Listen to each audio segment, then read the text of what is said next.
Nasa tanggapan na po ng House Speaker ang impeachment complaint kay Pangulong Bongbong Marcos na sinampa ng isang tinaguriang kontraktor. Samantala, agad namang kinontra ng mayorya ng Kamara. Ito pong bintang ni Vice President Sara Duterte sa umunoy fundraising para muling mabuo ang impeachment complaint laban sa kanya. Eden Santos para sa The Television. Wild imagination. Yan ang sagot ni Manila 2nd District Representative Rolando Valeriano sa fundraising remark ni Vice President Sara Duterte kaugnay ng isasampang impeachment complaint laban sa kanya. Inaasahan na raw kasi ng Vice Presidente ang muling pagpirma ng mayorya ng mga kongresista na planong ihain sa Pebrero ng taong ito sa House of Representatives. As expected, dahil sila din naman na ang nagsasabi lagi na magpa-file sila ng impeachment complaint. So alam na natin yun na mangyayari yun. And as expected as well, magiging katulad lang din yan nung nakaraan na ginagawang fundraising ng mga members of the House of Representatives yung pagpirma nila sa impeachment. It's all about the money dyan. Last time na nagkaroon ng impeachment, 250 congressman yung nag-sign, di ba? And up to now, up to this time, sa 250 na yun, wala namang anybody na nagsabi na merong gano'n. No comment naman si Batangas 1st District Representative Leandro Leviste sa sinabi ni BP Sara. Anya, nakatuon ang kanyang atensyon sa korupsyon sa Department of Public Works and Highways.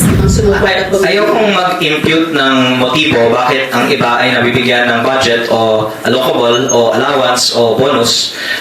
Mga maganda ay ilabas na lang ang datos. Magkano ang nakuha ng bawat isa, tapos makikita natin kung ano yung political alignment nila para doon natin makikita yung pattern. But I wouldn't want to allege a motive. Rather, I would just propose to release the data. Samantala, formal nang naipadala ng tanggapan ng House Secretary General nitong Martes kay House Speaker Faustino Boji III ang verified impeachment complaint laban kay Pangulong Ferdinand Marcos Jr. Ang impeachment complaint na inihain ni Attorney Andre De Jesus noong January 19 at inendorso ni House Deputy Minority Leader at Pusong Pinoy Party List Representative Jet Nisay ang unang isinampa laban kay Pangulong Marcos mula nang maupo sa pwesto.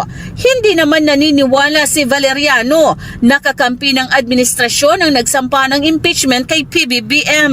Hindi rin siya kumbinsido na nakipagunahan sa paghahain ng reklamo ang complainant.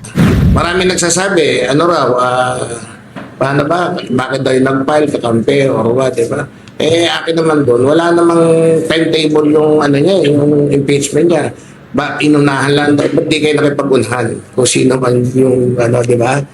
Not like yung kay Vice President, February 6, yun, may date talaga dapat i-file mo. Yung kay President Marcos, even last year, pwede ka mag-file ng impeachment, di ba? So I don't see any reason now kung sinasabi ng mga detractors na nakipag-unahan daw. Diba? Dahil dapat yun, as early as first week of January, even last year, nag-file na kayo ng impeachment. Tapos nung may mag-file ngayon, sinasabi nyo, nakakampi yun ng-file. Pero si Kamanggagawa Party List Representative Elijah San Fernando, ikinagulat ang pag-endorso ni Nisay sa reklamo. Maraming nagulat kasi hindi namin ina-expect na si Representative Nisay yung magpa-file o mag-endorse ng impeachment complaint against PBBM.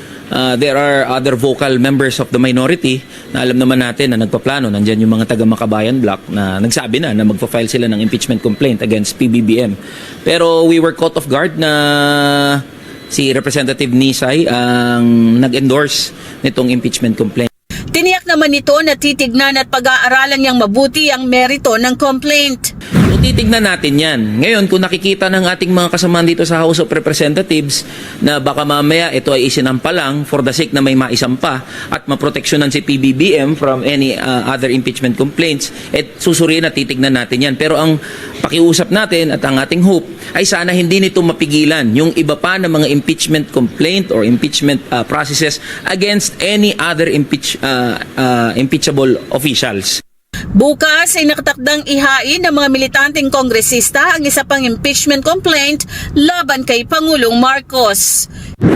Eden Santos para sa Mata ng Agila. Matatag, matapang, matapat.